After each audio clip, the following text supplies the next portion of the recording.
4 లక్షణాలు కలిగిన వాడు ప్రపంచంలో ఏ పనిలోనూ ఓడిపోడు అన్నాడు. అందుకోసం అన్ని పనులు అవుతాయి అన్నారు. ఏమిటా 4 లక్షణాలు? ధృతికి, దృష్టికి, మతికి, దాక్ష్యం. ఇప్పటికి కూడా ఉపయోగించేవి ఈ 4. కాగితం మీద రాసుకుని మనలో ఉన్నాయా లేదా చూసుకోవాలి. ముందు ధృతికి, ధైర్యం ఉండాలి. ప్రతిదానికి భయపడుతూ ఉంటే ఏ పని చెయ్యలేవు. యథవ ప్రాణం ఎప్పుడైనా పోయేది. కొన్నింటికి తెగించాలి.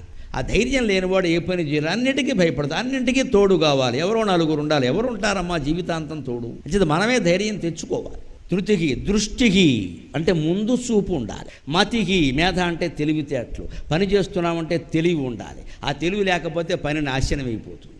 లేకపోతే మందకొడి మనుషులం అయిపోతాం ఖచ్చితంగా. తెలివితేటలతో ఆలోచించాలి. దాక్ష్యం అంటే సమర్థత.